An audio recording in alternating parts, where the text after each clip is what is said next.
أشهد أن لا إله إلا الله وحده لا شريك له وأشهد أن محمدا عبده ورسوله أما بعد فأعوذ بالله من الشيطان الرجيم بسم الله الرحمن الرحيم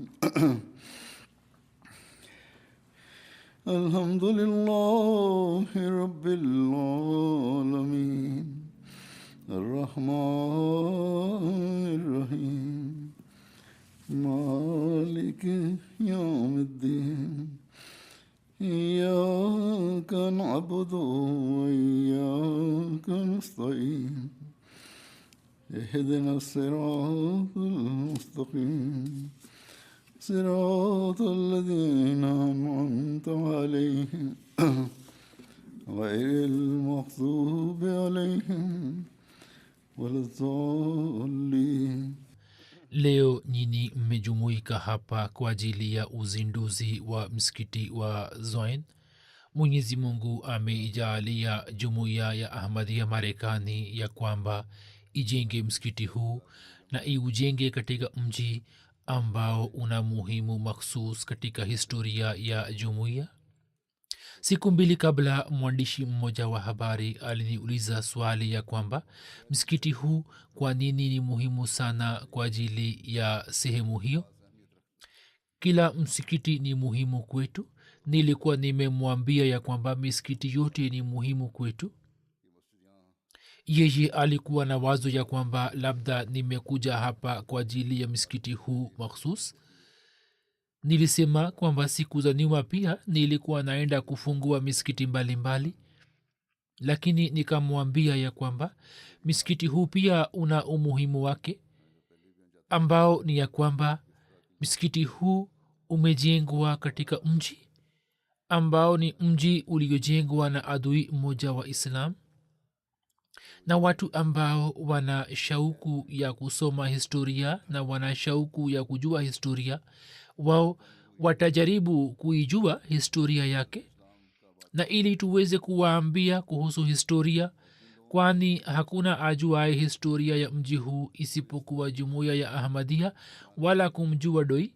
Jumuiya imeandaa maonyesho ambayo yanaangazia historia ya mji huo na umuhimu wake,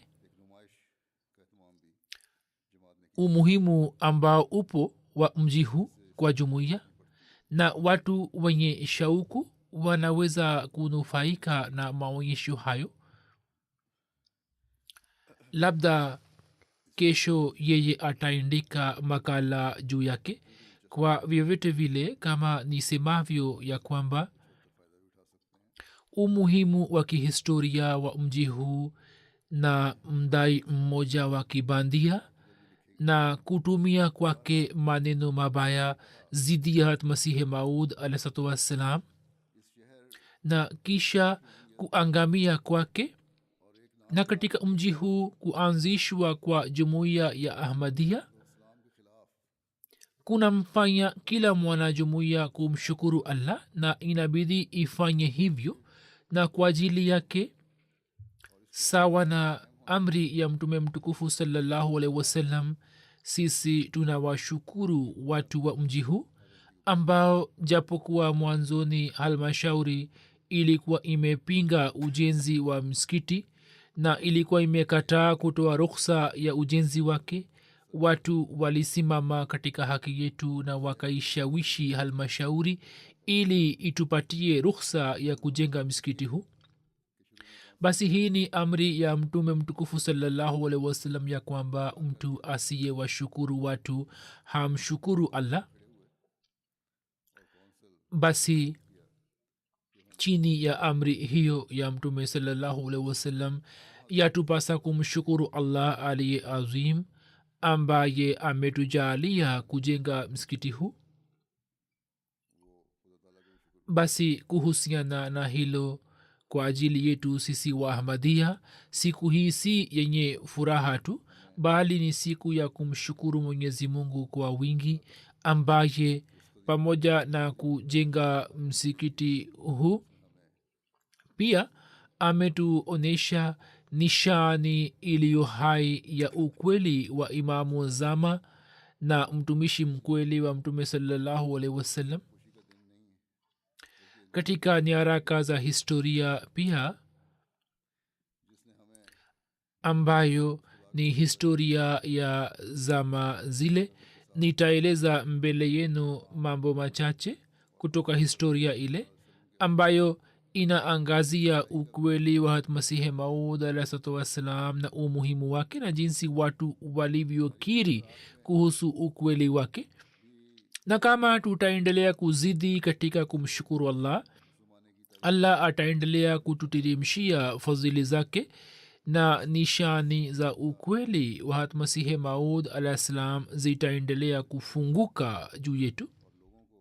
Basi hiyo ni hali yetu ya kumshukuru allah ambayo itatufanya kuwa mashahidi juu ya nishani hizi za ukweli.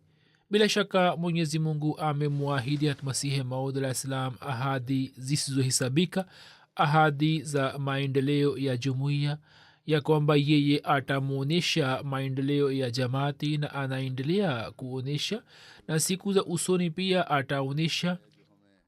Lakini sisi tutaweza kushuhudia maendeleo haya na kustahili kuwa sehemu yake, ambapo tutamshukuru allah na tutakuwa wenye kutekeleza amri za allah na tutakuwa wenye kutimiza haki yake. Zipo ahadi zisizohisabika tulizoziona zikitimia katika maisha yetu. mwenyezi mungu anaonyesha manzari ya kutimia kwa kila ahadi kwa wakati wake. manzari haya kama siyo manzari ya kutimia kwa ahadi, basi ni nini hiyo? Ya kwamba miaka 120 kabla ya leo, mdai mwongo na adui wa islam ambaye masihi maud alah salam akipata habari kutoka kwa allah alikuwa ametoa bishara ya kuangamia kwake. leo katika mji wake ambao kuhusu mji huo yeye alikuwa ametangaza ya kwamba muislamu yeyote hawezi kuingia humo mpaka aingie katika ukristo. mwenyezi mungu ameijalia jamaat ahmadia kujenga misikiti. basi hizi ndizo kazi za allah. tajiri mmoja mkubwa mwenye mamilioni na mabilioni ya hela na mwenye heshima na shani ya kidunia, mwenyezi mungu alimwangamiza kabisa. na upande wa pili, mkazi wa kijiji kadogo cha punjab, madai ya mteule wake ambayo yalikuwa kuhusu kuhuishwa kwa islam kwa mara nyingine tena, mwenyezi mungu alifanya mpango wa kufikisha ujumbe wake katika nchi 220 za dunia. lakini je, hapo kazi yetu inakuisha?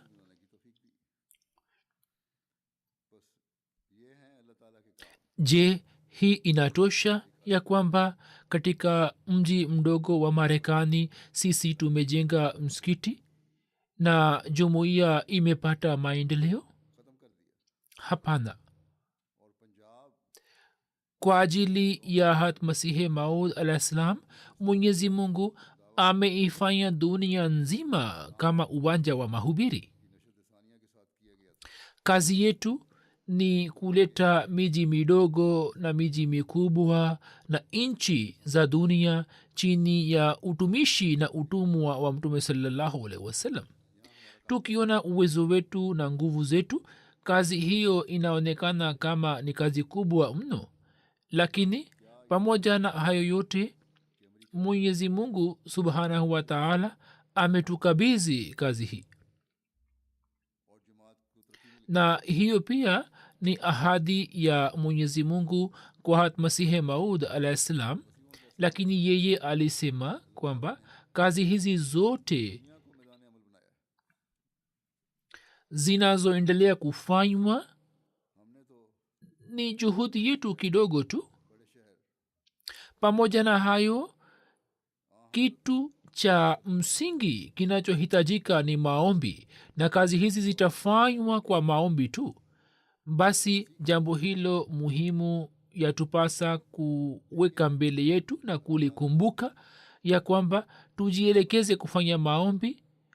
Na misikiti pia inajengwa ili humo watu wajumuike kwa ajili ya ibada, wahudhurie mbele ya allah taala mara 5 na waswali swala ya ijumaa bila kukosa, na wadumu katika tabia hiyo, na katika shughuli za kidunia wasije wakasahau ibada zao. Tukisahau ibada zetu, basi ujenzi wa msikiti huu utakuwa ni kazi isiyo na faida yoyote. Tutakuwa tunaiambia dunia ya kwamba hapa msikiti mmoja wa waislamu umejengwa, lakini amali zetu zitakuwa hazifai mbele ya allah ili ziweze kunufaika na baraka za msikiti huu.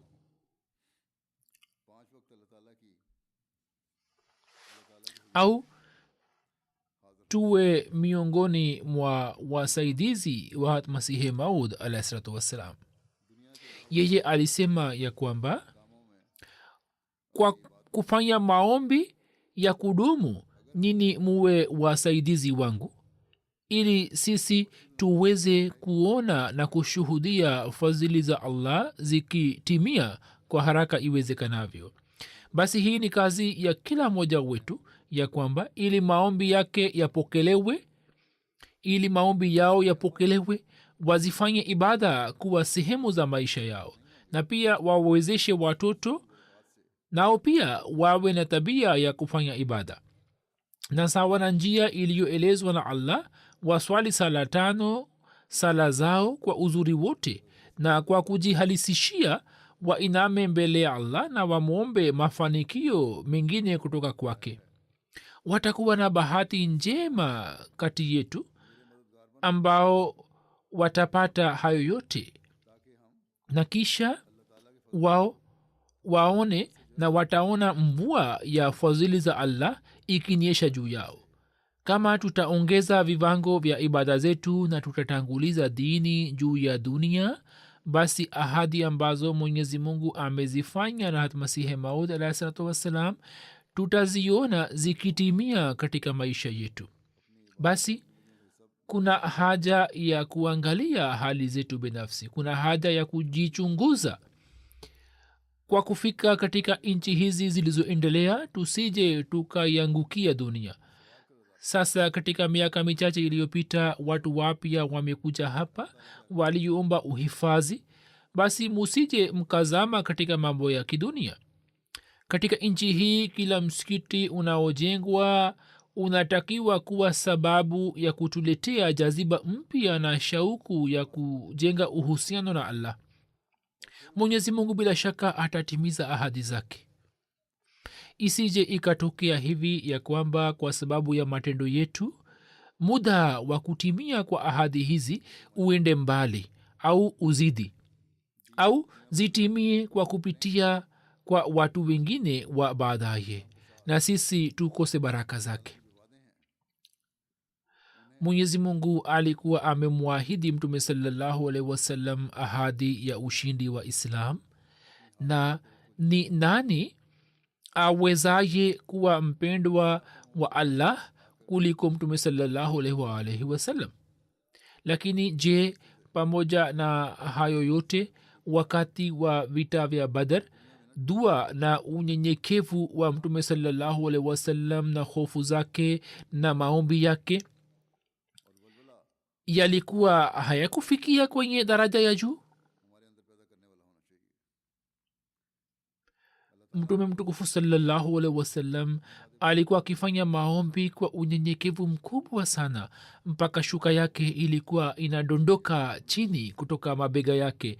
Na kisha abubakar raziallahu taala anhu alipomuuliza na aliposema akisema kwamba ya rasulllah, mwenyezi mungu amekuahidi ahadi ya ushindi na nusura, sasa kuna sababu gani mpaka umekosa utulivu? Hapo mtume sallallahu alaihi wasallam akasema kwamba mwenyezi mungu ni ghani, yani asiye mhitaji mtu, ila hali wote wanamhitaji yeye. katika ushindi pia kunakuwa na masharti yaliyofichika. Hivyo kazi yangu ni kumwomba allah msaada wake kwa unyenyekevu, na kisha japokuwa adui waliwashambulia mara kwa mara na wakawaletea hasara za aina aina, baada ya miaka michache tu ushindi ambao allah akawajaalia waislamu, ushindi kama huo azimu historia haijawahi kuona wala kusikia habari zake, ambapo adui wakali wakasilimu, na sio kusilimu tu, bali mtume muhammad saa salam akawa mpendwa wao mpaka wao wakajitolea kila kitu kwa ajili yake, na wakaiambia dunia ya kwamba adui hawezi kumfikia mtume salallahu alaihi wasallam mpaka apite juu ya maiti zetu. Na wale ambao mwisho wao ulikuwa mbaya, basi mwenyezi mungu akawaangamiza. hata masihi maud alah salam anasema ya kwamba haya yalikuwa maombi ya mtu huyo aliyejimaliza katika njia ya allah yaliyoleta mageuzi. Basi leo pia ni maombi ya mtumishi mkweli wa mtume salallahu alaihi wasallam ambayo yakitimia kwa wakati wake yataileta dunia chini ya miguu ya mtume salallahu alaihi wasallam. Lakini masihi maud salam alisema kwamba nyini mnaojinasibisha kwangu munisaidie kwa maombi yenu na kwa matendo yenu. Leo tumeketi katika msikiti huu na tunauzindua rasmi. Msikiti huu umepewa jina la fathe azim, yani ushindi mkubwa, na jina hili limetolewa kwa munasaba wa ufunuo na bishara ya masihi maud alah salam.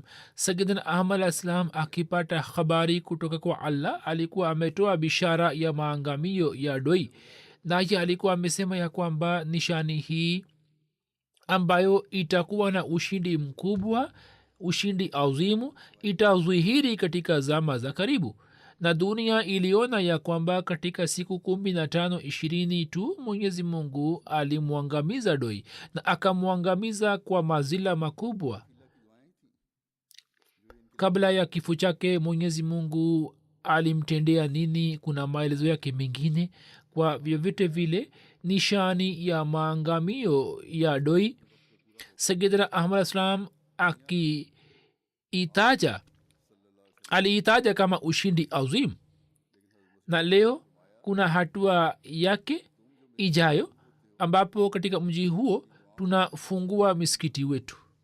sehemu moja ya ufunuo wake tuliiona ikitimia takriban miaka 115 kabla, na hatua yake ijayo tunaiona ikitimia leo. miaka 115 au 20 kabla ya leo, magazeti ya wakati ule, yani magazeti ya dunia, yalichapisha habari ya wito huo wa masihi maud alah salam kuhusu doi, na kisha yakatoa habari ya kifo cha doi. Basi hiyo ilikuwa nishani ya mwenyezi mungu ambayo dunia ikakubali. mimi naweka mbele yenu habari zilizopigwa chapa katika gazeti moja juni 23 mwaka 1907, gazeti la the sunday herald boston. gazeti hilo liliandika utambulisho wa masihi maud alah salam, na kisha likaandika kuhusu madai yake na wito wake, kisha linaandika kuhusu doi, kisha liliandika kuhusu yeye. maneno machache ya gazeti hilo na yaweka mbele yenu.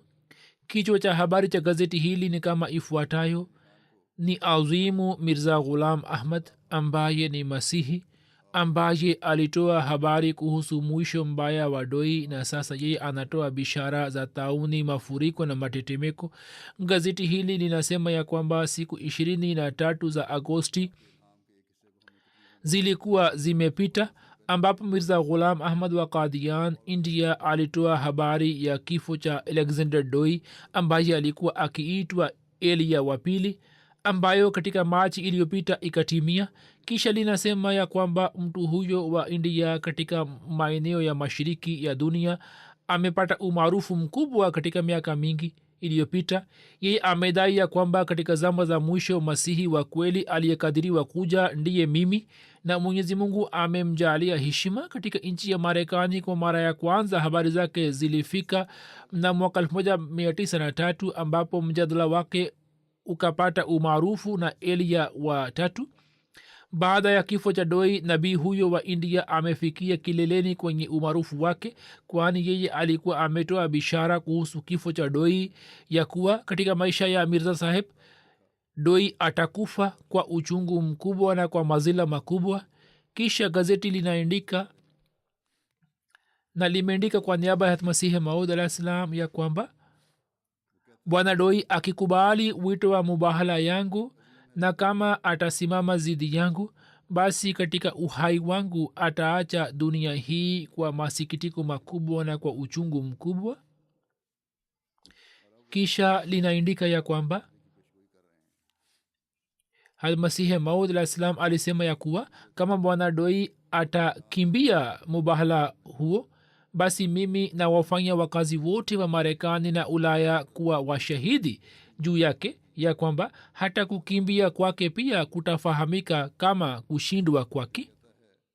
na katika hali ya namna hiyo watu wanatakiwa kuwa na yakini ya kwamba madai yake yote kwamba yeye ni elia yalikuwa ni uzushi na udanganifu wa ulimi wake tu, na japokuwa yeye atataka kukimbia mauti, lakini kwa hakika kukwepa kwake na mubahala huo pia ni mauti. basi kwa yakini muelewe ya kwamba mji wake sehun unakaribia kukumbwa na balaa moja, kwani katika hali hizi mbili hali moja lazima itamkamata. sasa mimi namalizia mada hii kwa dua hii ya kwamba ewe allah mwenye kudra na uliyekamilika, ambaye daima umeendelea kuzuhiri kwa manabii na utaendelea kuzuhiri kwao, toa hukumu hii haraka ya kwamba uongo wa pigat na doi uwazuhirishie watu, kwani katika zama hizi waja wako wanyenyekevu wakifanya ibada ya mtu anayefanana nao wamekwenda mbali na wewe. kisha gazeti linaandika ya kwamba mwanzoni doi hakutilia manani kuhusu wito huo utokao mashiriki ya mbali, lakini septemba 26 mwaka 1903 yeye alisema katika chapisho lake la Zwain City Publication ya kwamba saa nyingine watu wananiuliza ya kuwa kwa nini hutoi majibu ya vitu vya namna hiyo. anasema kwamba mnaonaje, je, ni wajibu hawa mbu na nzi? kama niweke juu yao miguu yangu, basi ni wakanyage kabisa. mimi nawapatia fursa tu ili waruke na wabaki kuwa hai. ni mara moja tu yeye kwa namna fulani alionyesha ya kwamba yeye anajua kuhusu zati ya mirza ghulam ahmad. yeye alimtaja mirza saheb kama masihi mpumbavu wa muhammad, mungu apishe mbali. na Desemba 12 mwaka 1903 yeye anaandika kwamba kama mimi si nabii wa mungu, basi katika ardhi ya mungu hakuna nabii mwingine. kisha katika mwezi wa Januari yeye aliandika ya kwamba kazi yangu ni kutoa watu kutoka mashariki na magharibi na kaskazini na kusini na kuwastawisha katika mji huu na katika miji mingine ya Kikristo mpaka waislamu wote wakwishe na wamalizike. mungu atuoneshe wakati ule. doi aliandika hayo ilhali mirza saheb akampatia challenge, akampatia wito. gazeti linaandika ya kwamba mirza saheb akampatia wito wa mubahala ya kwamba ufanye maombi kwa allah ya kwamba yule ambaye ni mwongo kati yetu yeye aangamie katika maisha ya mwingine. doi alikufa katika hali mbaya, marafiki zake wakaanza kumwacha na siha yake ikaharibika. yeye akashambuliwa na maradhi ya faliji na maradhi ya kichwa na akapata mauti mbaya. mara baada ya kifo chake mji wake pia ukapata vurugu za ndani na ukaangamia. mirza saheb amejitokeza naye ameeleza kwa uwazi ya kwamba yeye ameshinda katika bishara hiyo, naye anatoa wito kwa kila mwenye kutafuta ukweli ili akubali ukweli wake kama alivyotangaza yeye. balaa hili lililomfikia adui wake wa Marekani analieleza kama kisasi cha mungu na pia kama dalili ya uadilifu wa mungu, kama anavyosema mfuasi wake mmoja kwamba adui akifa hatutakiwi kusherehekea kifo chake, ya kwamba tuashirie kuhusu baadhi ya hali makhsus za maisha ya doi.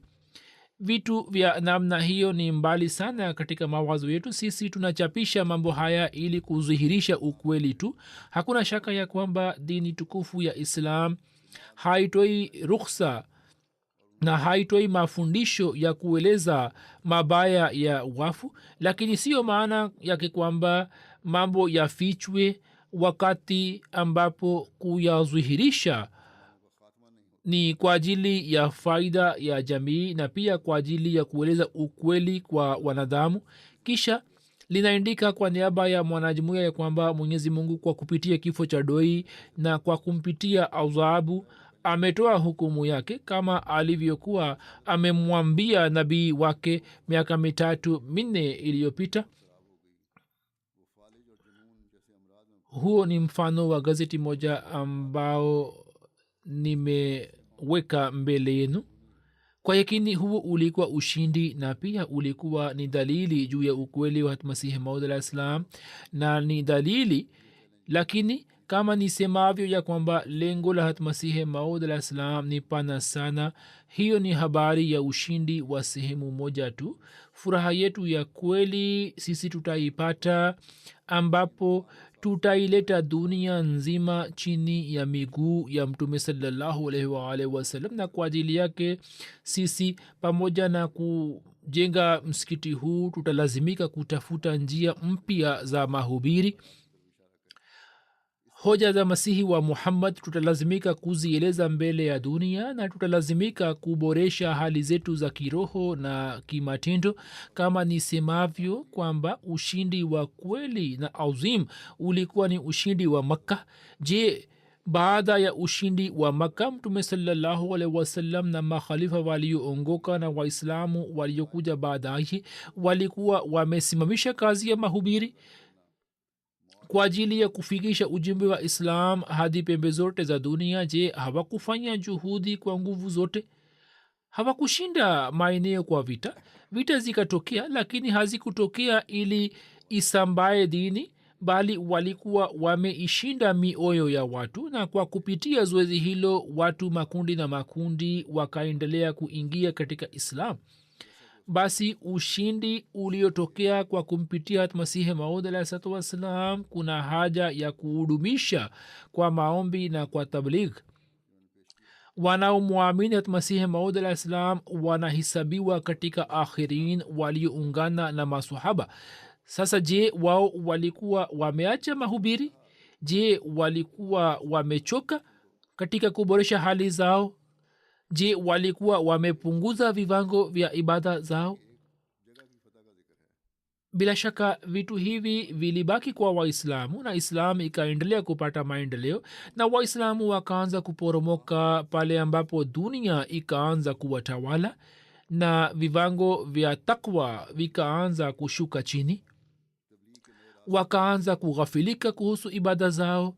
Lakini kwa kuwa hiyo pia ilikuwa ni ahadi ya allah kwa mtume sallallahu alaihi wasallam ya kwamba hadi kiama atabakisha dini hiyo na ataijalia nguvu, hivyo katika zama za mwisho atatuma masihi maud na mahdi maud alaih salam, na kisha akamtuma masihi maud alaih salam, naye akaiambia dunia kuhusu ujio wake, na ujumbe wake ukafika katika ulaya na marekani na katika nchi zingine za dunia. Na kuhusu doi sisi tunaona ujumbe wake jinsi ulivyofika kwa shani yake kwa kumpitia sayidina ahmad alah salam, mbegu ambayo allah alikuwa ameipanda ya kuhuisha islam. Mbegu hiyo inaendelea kusambaa na kukua kwa shani yake katika dunia nzima. mwenyezi mungu amemwahidi ahadi nyingi. Alimfunulia kwamba mungu siye ambaye akuache. mungu atakujalia heshima ya ajabu. watu hawatakusalimisha, lakini mimi nitakusalimisha. na zipo ahadi nyingi za aina hiyo ambazo allah alifanya na masihi maula salatu wassalam, na historia ya miaka 123 ni shahidi juu yake, jinsi allah subhanahu wataala anavyoendelea kutimiza ahadi zake. leo jumuiya ambayo imeenea katika nchi 220 za dunia. Hiyo ni kazi ya mwenyezi mungu ambaye kwa ajili ya kufikisha ujumbe huo amefanya mipango mbalimbali, na leo dunia inamjua mirza ghulam ahmad qadiani kama masihi aliyeahidiwa na mahdi aliyetabiriwa. kila adui yeye alimwita kuja kushindana naye, lakini yeye hakuwa na njia isipokuwa kukimbia tu, au allah alimwangamiza kabisa. ni kweli kwamba jumuiya za manabii zinapingwa na zinaona upinzani, lakini adui hawezi kufanikiwa katika malengo yake, na hivyo ndivyo itokavyo katika jamaat. wapinzani wa jamaat wametumia kila njia ya kuiangamiza jamaat na wanaendelea kuzitumia njia zote. watu wenye imani dhaifu wanapata shida kwa kuona hali hiyo, lakini mmoja akiacha jamaati allah anaijalia jumuiya maelfu ya watu. basi kama sisi tunadai kwamba sisi ni wenye ikhilasi na sisi tunatangaza ya kwamba mirza ghulam ahmad qadiani ni masihi aliyeahidiwa na mahdi aliyetabiriwa ambaye mtume sallallahu alaihi wasallam alikuwa ametoa bishara ya ujio wake, basi kwa uwezo wetu wote na kwa juhudi zote tutalazimika kuwa wasaidizi wa masihi na mahdi huyo, na tutalazimika kuonyesha mfano ambao masahaba walionyesha.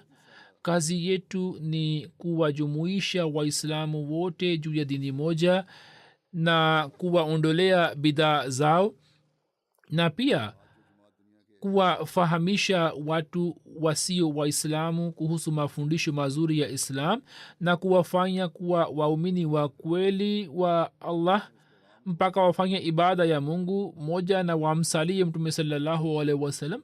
ndipo tunaweza kutimiza haki ya baiati ya masihi maula salam, waila madai yetu ya baiati hayana faida yoyote. na ili tuweze kufikia hali hiyo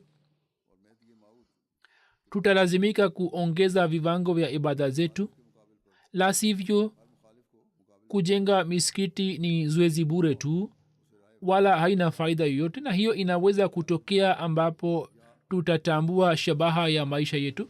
maisha yana shabaha gani? hat masihi maud alah salam anasema kwamba binadamu hawezi kujipangia shabaha ya maisha yake. ni mungu aliyemuumba binadamu, na mwenyezi mungu anasema kwamba wama khalaktu ljinna walinsa illa liyabudun, yani mimi sikuwaumba majini na watu ila wapate kuniabudu. hat masihi maud alah islam ameeleza ufafanuzi wa aya hiyo katika sehemu nyingi. katika sehemu moja anasema kwamba shabaha hasa ya kuumbwa kwa binadamu ndiyo hii kwamba yeye amtambue mungu wake na amtii, kama allah subhanahu wataala alivyosema kwamba wama khalaktu ljinna walinsa illa liyabudun, mimi nimewaumba majini na watu ili waniabudu. lakini ni jambo la kusikitika ya kwamba watu wengi wanaokuja katika dunia baada ya kupata ubalehe, badala ya kuelewa wajibu wao na wazingatie shabaha ya maisha yao, wakimwacha mungu wanaiangukia dunia na wanaanza kupenda mali na heshima za kidunia, ambapo wanakuwa na sehemu kadogo tu ya allah. na katika mioyo ya watu wengi inakuwa haipo kabisa. wao wanazama katika dunia na wanakuwa hawajui kwamba mungu pia yupo, isipokuwa wanatambua pale ambapo malaika anakuja kutoa uhai wao, yani mauti unapowafikia. sisi tunaodai kwamba tumemwamini imamu wa zama, kazi yetu sio hii kwamba tuishi maisha ya namna hiyo, bali sisi tukitambua shabaha ya maisha yetu tunapaswa kutimiza haki ya ibada. watu wataweza kuelekea upande wa msikiti huu na tutaweza kufikisha ujumbe wa kweli wa islam, na tutaweza kutimiza shabaha ya ujio wa masihi maula satu wassalam, ambapo tutajaribu kuomba msaada kutoka kwa allah ili tufanikiwe, na hiyo haiwezi kutokea mpaka tuwe wenye kutimiza haki za ibada yetu. hivyo kila mwanajamaati atafakari juu yake na ajitahidi kuifanya kuwa sehemu ya maisha yake, kwamba atatimiza haki za ibada yake ili akipata fadhila ya allah aweze kuboresha dunia yake na akhira yake. hivyo uzinduzi wa misikiti huu utakuwa azim, ambapo tutatambua uhakika wake kwamba shabaha ya maisha yetu ni nini. waila katika dunia ipo misikiti mingi ambayo ni mizuri na ni mikubwa, lakini wanaokuja katika misikiti hiyo si wenye kutimiza shabaha ya kuumbwa kwao. ibada siyo maana kwamba mtu aswali haraka haraka au aswali sala kadhaa, bali ibada ndiyo hii kwamba mtu atimize haki ya swala na aswali kwa masharti yake yote. mtume sallallahu alaihi wasallam alimwambia mtu mmoja kuswali mara 3 mara 4, kwani mbele ya mtume sasa mtu huyo alikuwa hatimizi haki ya swala yake, na jinsi alivyotakiwa kuswali kwa uzuri alikuwa hakuswali. hivyo muswali swala kwa kutimiza haki zake, ndipo mtaweza kupata ukaribu wa allah. na ibada pia zinapokelewa pale ambapo mtu atimize haki za waja wake. watu wanaonyima haki za watu, mwenyezi mungu anasema kwamba swala zao zitakuwa sababu za kuwaletea maangamizo na zitarudishwa kwao. hivyo shabaha yetu ni kustawisha misikiti, na tukifuata amri za allah shabaha yetu ni kustawisha misikiti, na tunatakiwa kufanya haya yote ili tuweze kupata radhi ya allah subhanahu wataala. mtu ambaye masihi maud alah salam alikuwa amempatia challenge, alitaka nini? yeye alitaka kutawala dunia kwa jina la dini, na ndiyo maana akatumia neno la masihi alah salam, akadai matai makubwa kwamba atafanya hivi na vile na masihi wa muhammad, kama nilivyoeleza kuhusiana na gazeti moja. na masihi maud alah salam alipompatia challenge ya dua, hapo mwisho wake ukaonekana na dunia ikashuhudia mazwila na maangamizo ya doi, na nishani iliyo wazi ikazwihiri, ambapo magazeti pia yakakiri, kwani magazeti haya yalikuwa hayana jinsi, na wakalazimika kukiri kwamba mirza ghulam ahmad ni azim. lakini je, katika furaha ya ushindi huo ulio azim, kazi yetu ni kujenga misikiti mmoja tu na tufurahi juu yake? kama nisemavyo, sisi tumekula matunda ya maombi ya masihi alislam na tunaendelea kula, lakini masihi alislam amewasihi wafuasi wake kukanyaga na kushika nyayo zake, ambayo ni njia za kujenga uhusiano na allah subhanahu wataala. masihi hakumpatia challenge ili yeye aangamie, bali alikuwa amempatia ili asimamishe heshima ya islam. alikuwa amempatia challenge hii ili dunia ije chini ya bendera ya islam. alikuwa amempatia challenge akifikiri kwamba sasa utawala wa masihi wa muhammad utastawi katika dunia. hivyo leo hii ni kazi yetu tunaodai kwamba sisi tumeingia katika jumuiya ya masihi maud alaihi wassalam. hiyo ni kazi yetu kwamba tufikishe ujumbe wa masihi wa muhammad katika kila kona ya dunia. hiyo ni kazi yetu, tuthibitishe umoja wa allah subhanahu wataala juu ya watu hawa, na kazi hii itafanywa ambapo tutajenga uhusiano na allah subhanahu wataala na tutazidi katika ucha mungu na takwa. masihi maud salam anasema kwamba jumuiya yangu hasa inahitaji ucha mungu, hasa kwa wazo hili kwamba wanajinasibisha na mtu ambaye amedai kuwa maamur, ili watu ambao walikuwa wamejiingiza katika kinyongo na ubaguzi na ushirikina, au walikuwa watu wa dunia, waweze kujiokoa kutoka mabalaa haya yote. hivyo kujitakasa pia ni kazi muhimu sana. utakapojitakasa ucha mungu utazalika, kisha dunia itaona kwamba nishani juu ya nishani zitaendelea kuzwihiri, na hiyo ndiyo sehemu ambapo njia mpya za ushindi zitafunguka inshallah. Na hiyo ndiyo hali ya kwamba tutaona uhakika wa fathe azim, yani ushindi wa azim. Hivyo eni watumishi wa masihi wa muhammad, nishani ya kila ushindi inapaswa kutuletea mageuzi na mapinduzi ndani mwetu. Basi tufanye ahadi kwamba siku ya leo itakuwa siku yenye kutuletea mageuzi ya kiroho kwa ajili ya watoto wetu na kwa ajili ya vizazi vyetu. Siku hiyo itakuwa sababu ya kuwaletea mageuzi ya kiroho, na hivyo ndivyo inavyotakiwa. Waila maangamio ya doi, au kama watu wa mji huu hawajui kuhusu doi, sisi tutapata faida gani? Kwamba sisi tumewaambia kuhusu mtu huyo, tutapata faida ambapo sisi kwa kutimia kwa bishara hii ya ushindi azim, na sisi kwa kupitia ushindi huo tutapata mageuzi azim, na watu wa watani wetu na dunia pia watakubali mtume muhammad sallallahu alaihi wasallam, na watakubali kuhusu umoja wa allah subhanahu wa taala, na dunia iwe tayari kujitolea kwa ajili yake. mwenyezi mungu atujalie na awajalie vizazi vyetu kufikia daraja hiyo.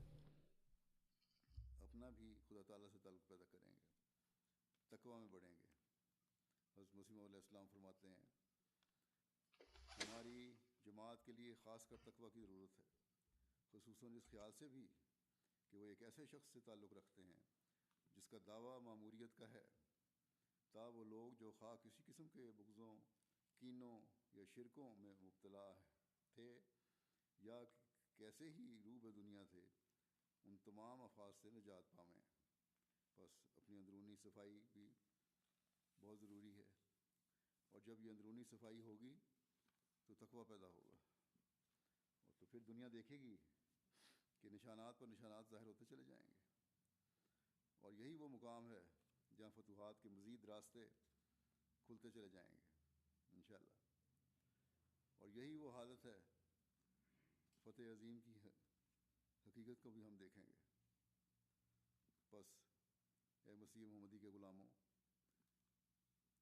हर फ़तह का निशान हमारे अंदर एक इनकलाब पैदा करने वाला होना चाहिए. बस ये अहद करें कि आज का दिन हमारे अंदर एक रूहानी इनकलाब लाने का दिन होगा. हमारे बच्चों के लिए, हमारी नस्लों के लिए भी रूहानी इनकलाब लाने का दिन होगा. huzur anasema kwamba kuhusu msikiti huu walikuwa wameandika maelezo mengine ambayo mtajua tu baadaye, na mengine nimekwisha waambieni tayari. assalamu alaikum. haya swala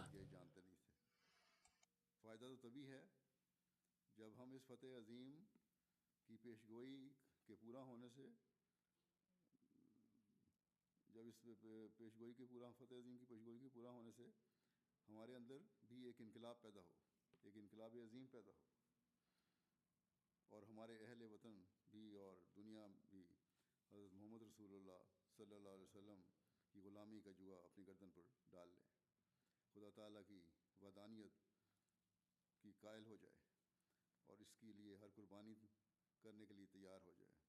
अल्लाह ताला हमें और हमारी नस्लों को ये मुकाम हासिल करने की तौफीक अता फरमाए.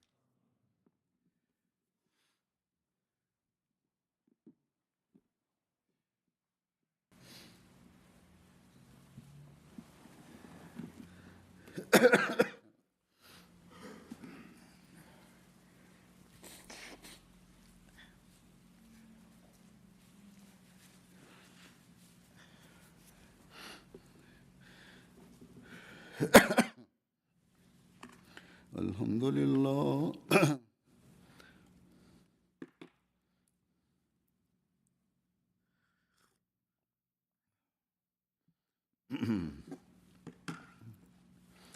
الحمد لله نحمده ونستعينه ونستغفره ونؤمن به ونتوكل عليه ونعوذ بالله من شرور أنفسنا ومن سيئات أعمالنا من يهده الله فلا مضل له ومن يضلله فلا هادي له